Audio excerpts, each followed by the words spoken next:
یہ student life کی بات ہے. کلاس 9th میں تھا میں، کلاس 9th میں. ایک ہماری عمر سے کوئی 4-5 سال بڑی عمر کا تھا تو نوجوان مگر مولوی سا تھا، اور بڑا جھگڑالو اور مناظرہ باز، اور ہر وقت فتنہ فساد مناظرے ڈیبیٹس کرتا رہتا تھا، ہر وقت ایک فساد ڈالتا رہتا تھا. تو اس نے وہ نور و بشر کا موضوع چھیڑا ہوا تھا ہر وقت کلاس میں. حضور علیہ السلام نور ہیں یا بشر ہیں، نور ہیں یا بشر ہیں. تو ایک مذہب میں ذہنوں میں ہر وقت فتنہ گری، اس کا موضوع ہی ہر وقت یہ تھا. تو کلاس انہوں نے اندر سے لاک کر لی، پورے اسٹوڈنٹ بیٹھ گئے، ہمارے کلاس ٹیچر جج بن گئے، ہم میز کے دائیں اور بائیں آ گئے. تو میں نے کہا کہ یہ اپنا موقف لکھ کر دے دیں کاغذ پر. میں بھی اپنا موقف اور اپنا عقیدہ لکھ کر دے دیتا ہوں، زبانی بات شروع نہیں کروں گا. تو اس نے لکھا تھا حضور علیہ السلام بشر ہے، نور نہیں، اور جو حضور علیہ السلام کو نور مانتا ہے وہ گمراہ ہے، بد عقیدہ ہے.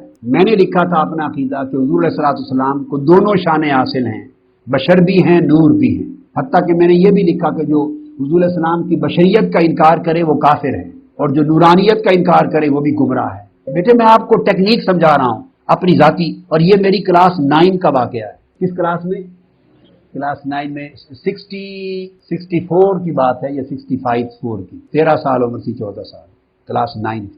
میں نے کہا کہ اس مولوی صاحب نے، مولانا صاحب نے لکھ کے دیا ہے کہ حضور علیہ السلام بشر ہیں اور نور ہرگز نہیں، جو نور مانے وہ گمراہ ہے. میں نے لکھ کے دیا ہے کہ حضور علیہ السلام بشر بھی ہیں اور نور بھی ہیں. تو گویا حضور علیہ السلام کے بشر ہونے کے عقیدے پر ہم دونوں کا اتفاق ہو گیا، لہذا اس پر کوئی بحث نہیں ہوگی.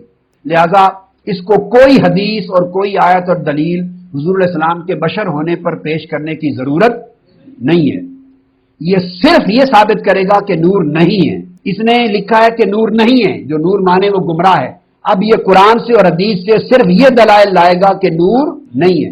یہ کوئی دلیل بشریت کی نہیں لا سکتا. بشریت تو میں مان رہا ہوں. وہ کھڑا ہوا، اس نے پہلی آیت پڑھی، کل انما انا بشر مثلکم. میں کھڑا ہو گیا، میں نے کہا یہ تو حضور کی بشریت کی آیت پڑھ رہا ہے، یہ تو بحث ہی نہیں. اس نے بٹھا دیا اور نور کی پڑھ. اس نے ایک اور آیت پڑھی بشر کی، اس کو 10-12 جو یاد تھی بشر کی وہ پڑھ دی. میں نے کہا یہ ساری آؤٹ آف کوسچن ہے. وہ اس کے ٹیچر نے ساری رد کر دی. میں نے کہا یہ نور پر لائے دلیل کہ نور نہیں ہے.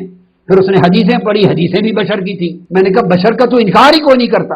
دس subject is not in question, اس کا تو انکار کوئی نہیں کرتا. لہذا یہ حدیث پیش کرے جس میں یہ درج ہو، صحابی کسی نے کہا ہو کہ حضور علیہ السلام نور نہیں ہے، اور قرآن کی آیت پیش کرے جس میں یہ بیان ہو کہ حضور نور نہیں ہے، یہ پیش کرے. تو ٹیچر نے کہا پیش کرو. اس نے کہا یہ کہاں سے ملے، یہ تو ہے ہی نہیں. میں نے کہا شکست کا اعلان کر دو، اگر ہے ہی نہیں تو ختم ہوگی بات. اب اس پر نہ کوئی اس کو آیت نہ حدیث، بار بار کھڑا ہو اس کو بٹھا دیا جائے. اور میں نے کہا یہ اعلان کرے کہ میرے پاس نور نہ ہونے پر کوئی حدیث اور کوئی آیت کا ثبوت نہیں ہے. دین آئی وڈ اسٹینڈ اپ. پھر اس سے اقرار کروایا، پھر میں کھڑا ہوا، پھر میں نے نور ہونے کے دلائل پیش کیے. سو وہ مناظرہ میں جیت گیا اور اس کی شکست کا اعلان ہو گیا. یہ میری لائف کا پہلا ڈیبیٹ تھی، کلاس 9 میں پڑھتا تھا. تو میں نے کوئی 15 منٹ نہیں لیے اس ڈیبیٹ پر، جسٹ فنش. اب آپ سمجھ گئے نا. اگلے دن ہمارے اماد بھائی نے ایک دیوبندی مناظر کو فون کیا کہ المحنت کے جو 3 عقیدے ہیں، اس نے میرا نام بھی نہیں لیا، اس نے جنرل بات کی جو میں نے ہائی لائٹ کیا، اور میں نے کہا تھا قیامت تک ٹائم ہے، جواب نہیں دو گے. 50 منٹ 2 گھنٹے مجھے گالیاں نکالنے میں دیتے ہیں. وہ 3 عقیدوں کا جواب نہیں دیتے. ان کو پتا ہے کہ یہ 3 عقیدوں کا جواب کوئی نہیں ہے، ورنہ تو دیوبندی عوام ہی خود ان کو لتر مارے گی کہ یہ کون سے عقیدے ہیں. انہوں نے فون کیا، کہتے نہیں آپ ثابت کریں کہ ہمارے عقیدے غلط ہیں. دیکھو، یعنی ہم کسی کو کہتے ہیں کہ نبی علیہ السلام نور ہیں، وہ کہتے ہیں آپ ثابت کریں نور نہیں ہے. یہ دنیا میں اصول نہیں ہوتا. اصول یہ ہوتا ہے کہ جس کا دعویٰ ہوتا ہے نا، دلیل اس نے دینی ہوتی ہے. اور جو چیز اپنی اصل میں ہوتی ہے نا، اس کو دلیل دینے کی ضرورت نہیں پڑتی. مثلا یہ چیز اصل میں ہے کہ پسینے میں سے بدبو آتی ہے. اب کوئی شخص یہ کلیم کرتا ہے نا نبی علیہ السلام کے پسینے سے خوشبو آتی تھی، یعنی یہ اگر میں کلیم کرتا ہوں کہ نبی علیہ السلام کے پسینے میں سے خوشبو آتی ہے، اور مجھے کوئی اعتراض کرے کہ پسینے میں سے بدبو آتی ہے، تو میں اسے یہ کہنا شروع کر دوں کہ تم یہ ثابت کرو کہ نبی علیہ السلام کے جو ہے پسینے سے بدبو آتی تھی. وہ کہے گا یار یہ مجھے کیوں ثابت کرنے کی ضرورت ہے، یہ نیچرل ہے. دعویٰ تم نے کی ہے، روٹین سے ہٹ کے دعویٰ کس کا ہے؟ میرا. تو میں اسے کہوں گا کہ ہاں بخاری مسلم میں ہے کہ نبی علیہ السلام کے پسینے سے خوشبو آتی تھی. اسی طرح یہ آپ سے پوچھتے ہیں جی حضور کا سایہ، آپ ثابت کریں کہ سایہ تھا. نہ، قرآن میں واضح آیا ہے کہ ہر چیز کا سایہ ہے، اور سایہ بھی اللہ کو سجدہ کرتا ہے. سایہ نہ ہونا یہ روٹین سے ہٹ کے بات ہے, ثابت تو نے کرنا ہے. سمجھ آئی آپ کو؟ المؤنث آپ لوگوں نے لکھ کے کہا کہ یہ ہمارے عقائد ہیں دیوبندیوں کے, ہمیں کہہ رہے ہیں آپ ثابت کریں کہ یہ قائد غلط ہے. او مامیو مامو پارٹی کلیم تسی کیتے نے قائد مامو پارٹی جو کلیم کر رہا ہے وہ بتائے گا نا. جب تم لکھ رہے ہو کہ ہمارے علماء دیوبند رضی اللہ عنہم ہیں تو ثابت تم کرو گے نا. تم لکھ رہے ہو کہ ہم بزرگوں کی قبروں اور سینوں سے فیض لینے کے قائل ہیں تو قائل تو تم ہو نا, ثابت تو تم کرو گے. ہم نبی علیہ السلام کی قبر مبارک میں زندگی کو دنیا کی سی مانتے ہیں تو ثابت تو تم کرو گے نا. اور ہم نبی علیہ السلام کی قبر مبارک کو اللہ کے عرش کرسی سے افضل مانتے ہیں. اور مامیوں کلیم تو تسی کیتے ہیں, ہم تو تھک چکے ہیں کہ یہ کہاں لکھا ہوا ہے. کلیم آپ نے کیا ہے, یہ کہتے ہیں بتائیں کہاں لکھا ہوا ہے کہ یہ غلط ہے. ایک چیز لکھی نہیں ہوئی اور میں غلط کیوں ثابت کرا. سمجھ آئی آپ کو؟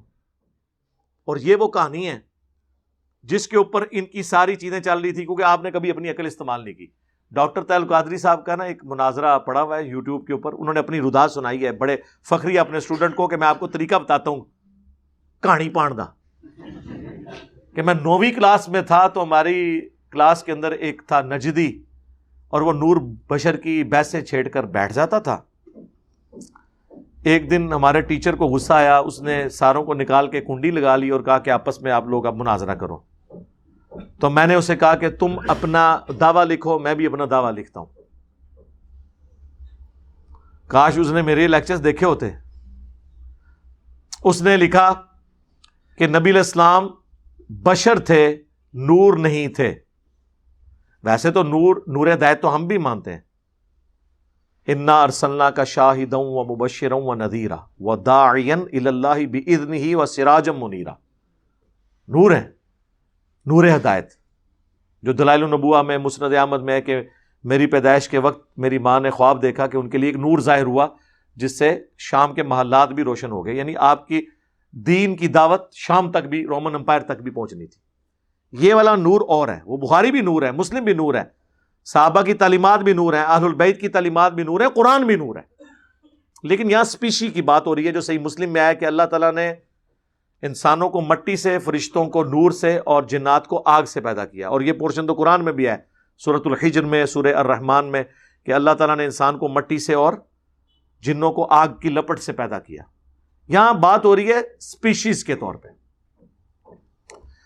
طاہر القادری صاحب نے کہا کہ جب اس نے دعویٰ لکھا نا, اس پہ قادری صاحب کہتے ہیں میں نے اسے پکڑ لیا. انہوں نے کہا کہ یہ جو تم نے پہلے لکھا ہے نا کہ نبی علیہ السلام بشر ہیں, تو یہ تو میں بھی مانتا ہوں کہ نبی علیہ السلام بشر ہیں. جو حضور کو بشر نہ مانے وہ کافر ہے, کیونکہ نبی علیہ السلام انسانی شکل میں ہی آئے ہیں. آپ کی شادی ہوئی, آپ کے بچے ہوئے, تو لہٰذا پہلا حصہ تو ہو گیا فارغ, کیونکہ تم نے بھی مان لیا.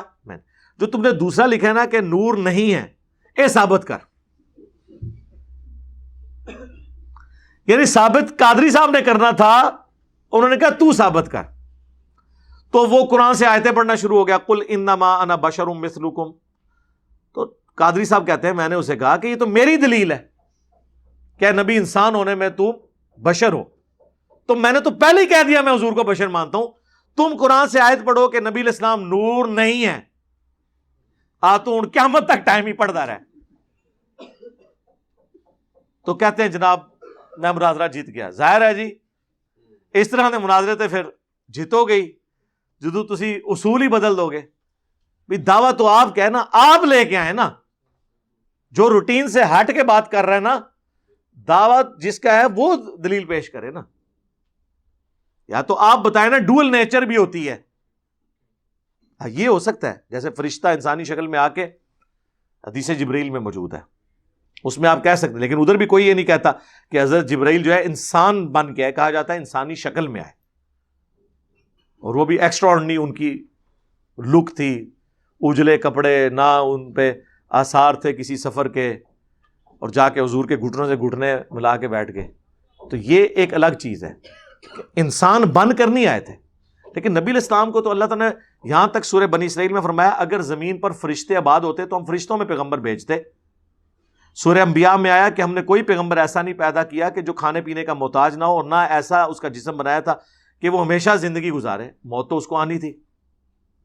سورہ فرقان میں آیا، کافر کہتے ہیں کہ یہ نبی جو ہے بازاروں میں چلتا ہے بن عام انسانوں کی طرح.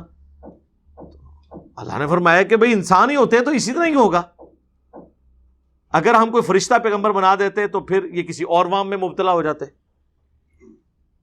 پھر انہوں نے کہنا تھا کہ اب فرشتہ بنایا تو فرشتہ ہمارے لیے آئیڈیل کیسے ہو سکتا ہے، فرشتے کو کیا پتا کہ انسان کو کس تکلیف سے گزرنا پڑنا ہے. یہ بھی تو پھر بہانہ بن جانا تھا نا. دل بے ایمان تھے، اجتا ٹھیر.